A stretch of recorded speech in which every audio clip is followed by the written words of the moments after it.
오늘 제목은 한 사람의 기도가 나라를 구한다입니다. 우리가 이제 기도를 통해서 발견하는 것은 기도가 영적 전쟁이라는 것입니다. 기도가 영적 전쟁이기 때문에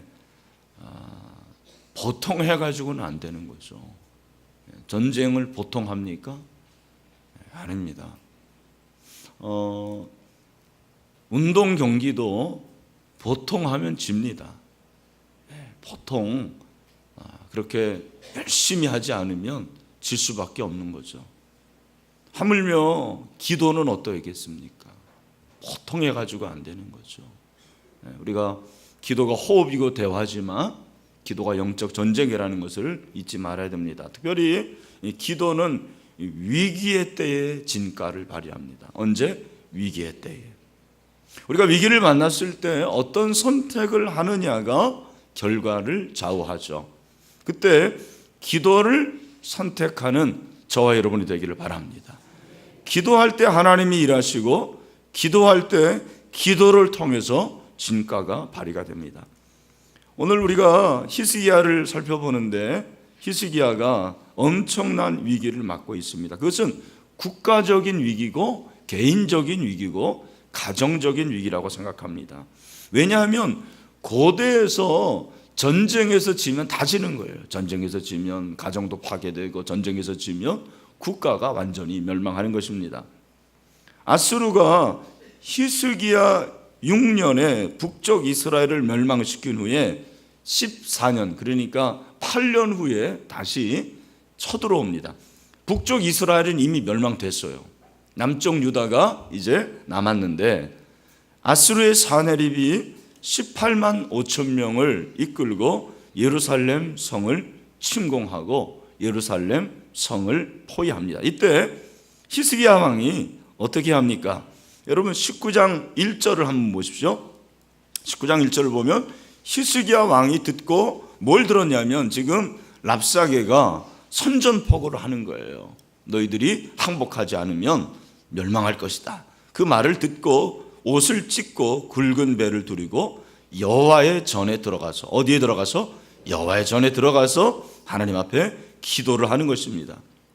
기도하는데 히스기야가 기도하는 것은 보통 기도가 아닙니다. 엄청난 기도를 하는 거예요. 정말 전쟁을 치르고 있는 수장으로서 영적 전쟁의 마음을 가지고 하나님께 기도를 하는 것입니다. 특별히 저는 기도를 보면서 오늘 이 본문을 택하면서 히스기야의 기도는 어떤 기도냐면 문제를 직접 하나님께 아뢰는 기도다라는 것을 발견을 합니다. 14절, 다시 14절로 돌아오면 히스기야가 사자의 손에서 편지를 받아봤다. 이 편지가 어떤 편지냐면 항복을 촉구하는 서한이에요. 항복을 촉구하는 그 서한, 그게 사실 문제죠. 그 문제 자체를 하나님 앞에 내놓는 거예요. 지금 히스기야가 그 사자의 손에서 편지를 받아보고 그 메신저의 손에서 항복을 촉구하는 편지를 받아봤습니다. 얼마나 손이 부들부들 떨렸을까요? 부들부들 떨리고 마음도 떨리고 아마 우라통이 터졌을 것입니다.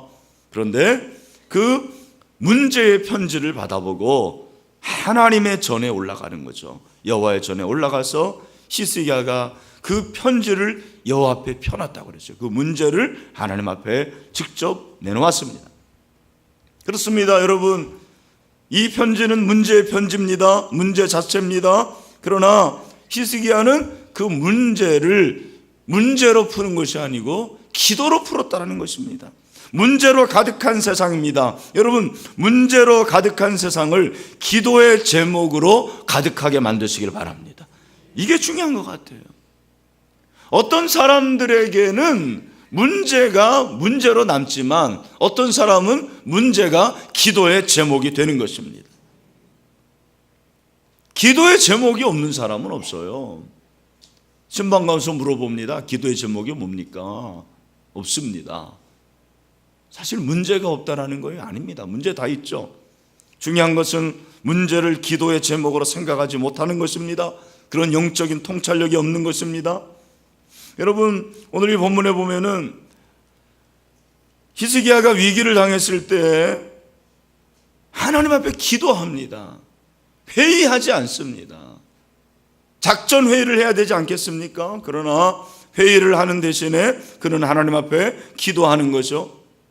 특별히 히스기야가 얼마나 담대한지 모르겠어요. 15절 말씀이죠. 우리 15절 말씀을 다 같이 한번 읽어봅시다. 시작.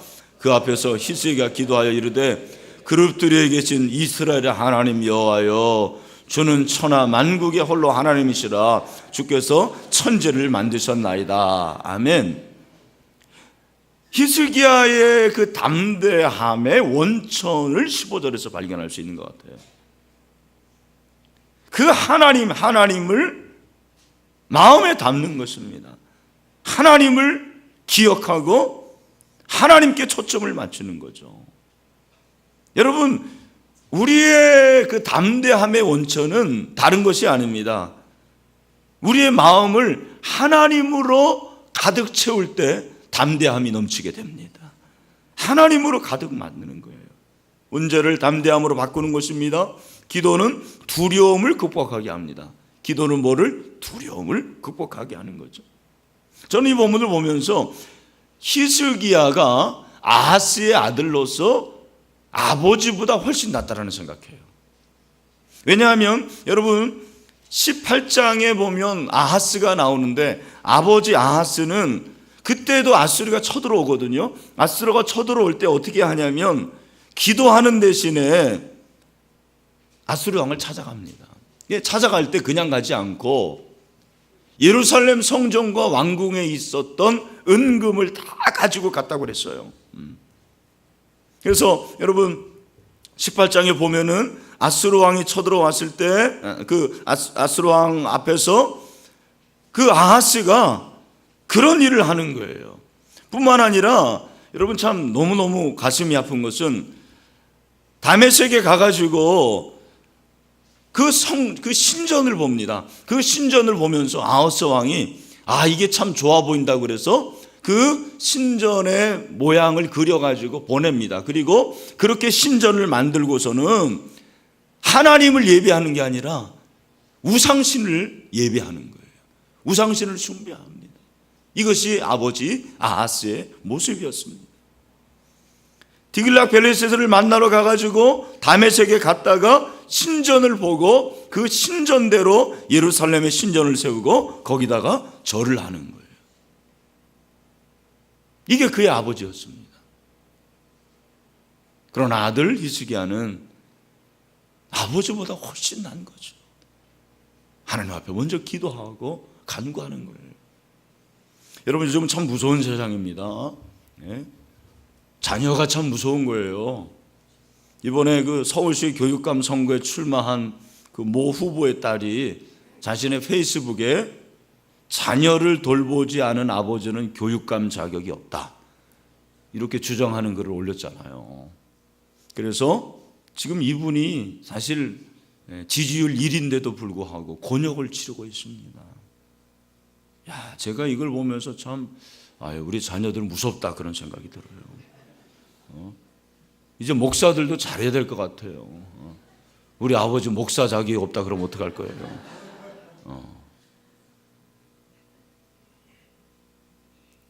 왜 그러냐? 부모가 잘못해서 그렇죠, 사실은. 이제는 내가 기도하지 않고 자녀에게 기도하라고 말 못할 것 같아요. 내가 제대로 못하면서 자녀들에게 강요 못할 것 같아요. 근데 여러분, 이 히스기야는 아버지는 그렇게 우상을 숭배하고 엄청나게 불경했지만 하나님을 예배하고 문제를 기도의 제목으로 삼고 기도로 승부한 하나님의 사람이 되었습니다. 우리 모두 이런 사람이 되길 바랍니다. 특별히 그는 살아계신 하나님께 간구했다라는 거죠.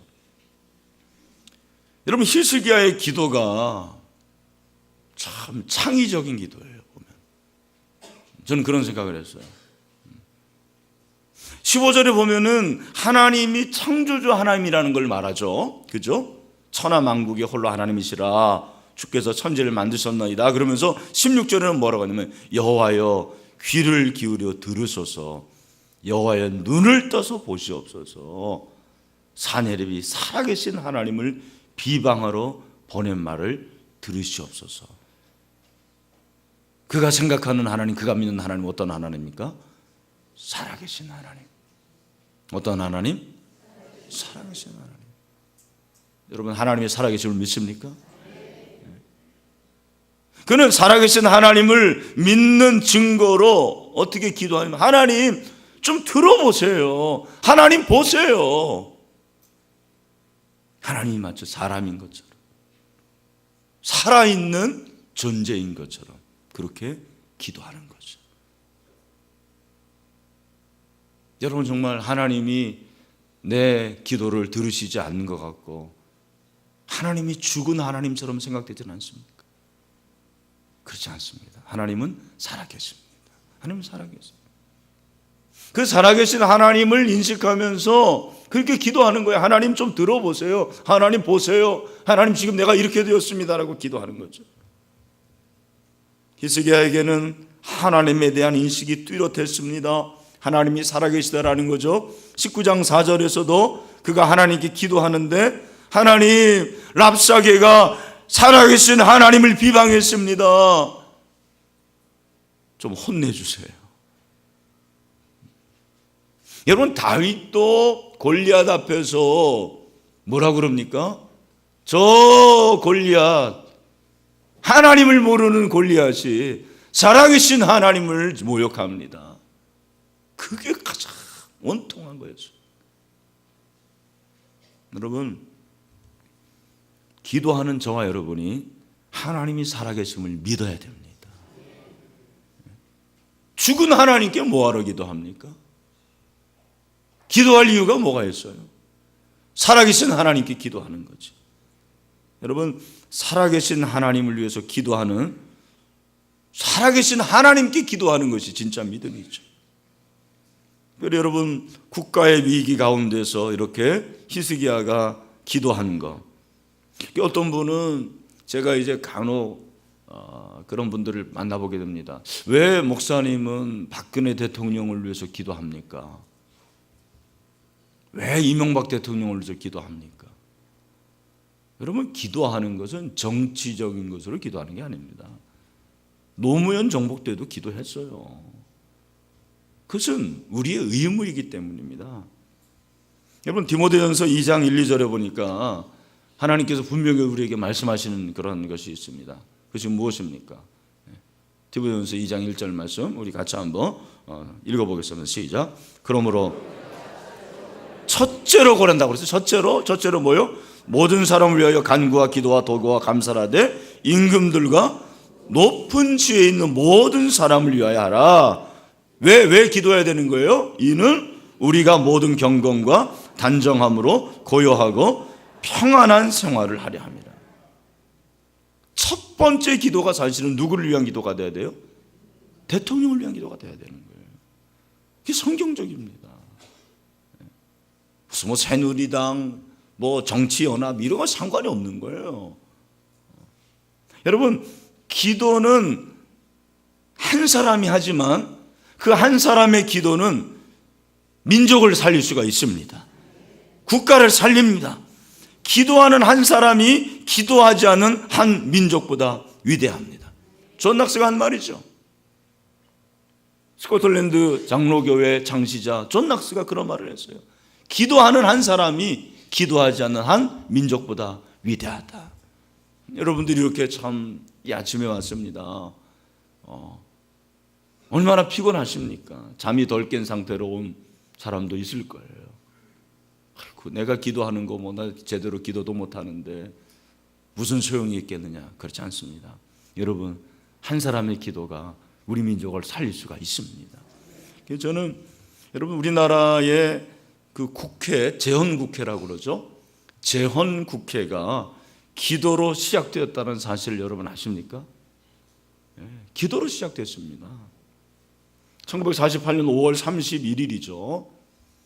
임시의장 이승만 박사의 사회로 시작됐습니다. 이승만 박사가 이거 속기록에 나온 겁니다. 대한민국 독립민주국 제1차 회의를 여기서 열게 된 것을 우리가 하나님께 감사해야 할 것입니다. 종교, 사상, 무엇을 가지고 있든지 누구나 오늘을 당해 사람의 힘만으로 된 것이라고 우리는 자랑할 수 없을 것입니다. 그러므로 하나님에게 기도드리지 않을 수 없습니다. 이게 교회사예요.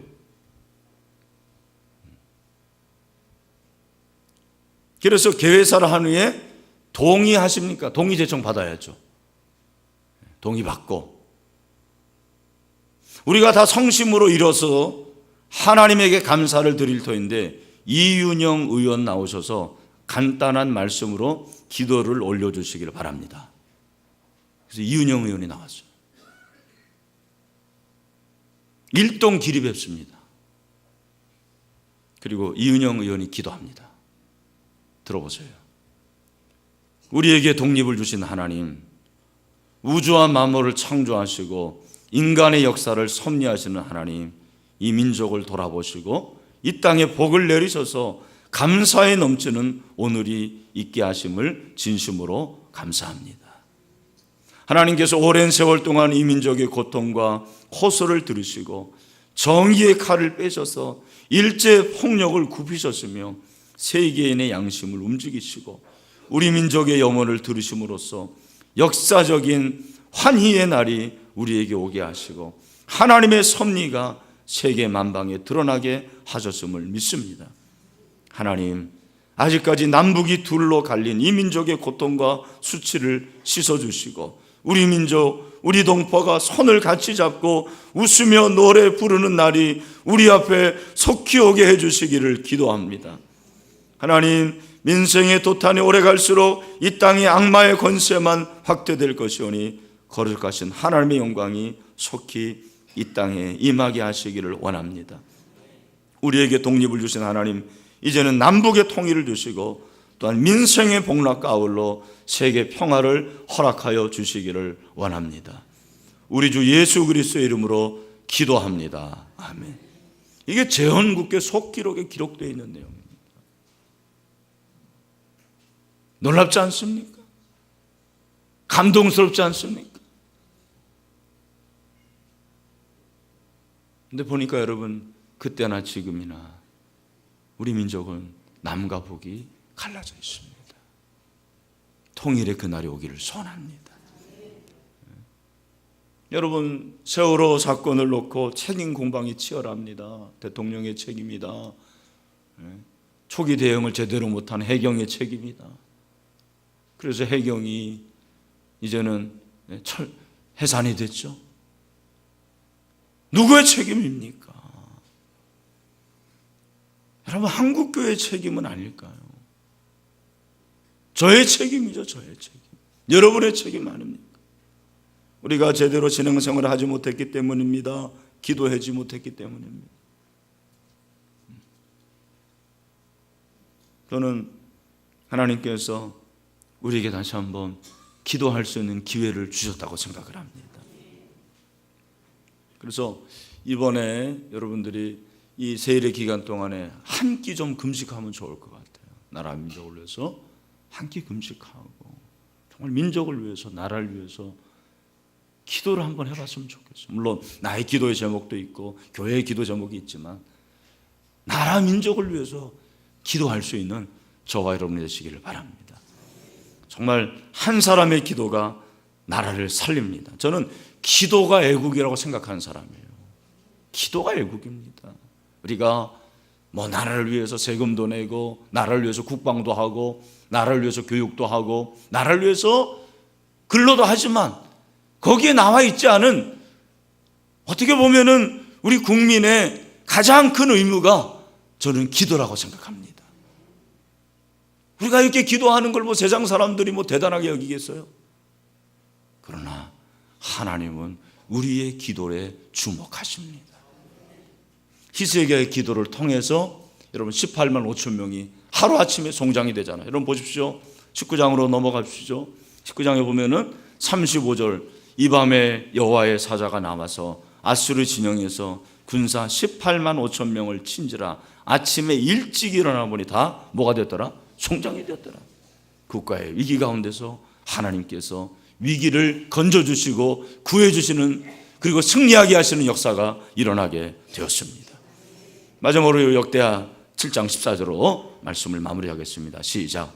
내 이름으로 일컫는 내 백성이 그들의 악한 길에서 떠나 스스로 낮추고 기도하여 내 얼굴을 찾으면 내가 하늘에서 듣고 그들의 죄를 사하고 그들의 땅을 고칠지라. 아멘. 하나님이 그렇게 하실 줄로 믿습니다. 우리 같이 찬양하고 기도하는 시간을 갖도록 하겠습니다.